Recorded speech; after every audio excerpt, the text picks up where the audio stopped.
کوم تاسو د مودي غریبې ګردالودې او بدبودارې محلې قدم بوسي مو وکړله او مو ته مشر عزت وکړ مو دا چولې کې غریب خلک اوسېږي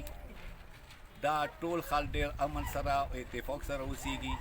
دې ډېرو مشکلو وختونو کې یا امن برقرار ساتلی دی اتفاق یې برقرار ساتلی دی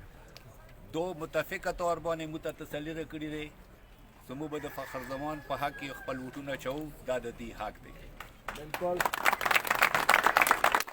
مو څه مطالبات نشته دي که مو مطالبات دي هغه خپلې ژبې باندې هم ویلی شي څه د هغه دی کې ډیران پروت دی او ډېر ښکلی ځای دی خو به هر حال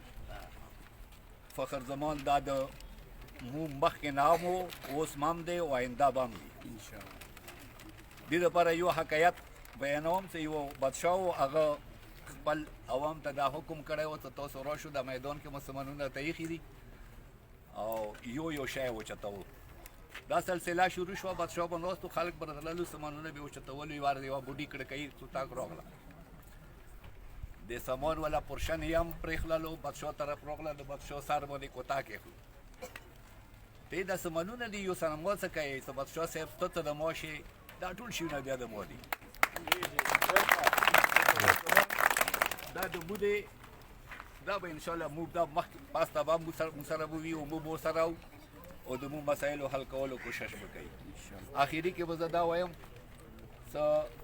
فخر زمان کامیابي دا نه د فخر زمان کامیابي دی نه دا د صرف د پی ټي آی کامیابي دی بلکې دا د اټولې حلقې د خلکو دا د کامیابي دی خواهش میکنم والسلام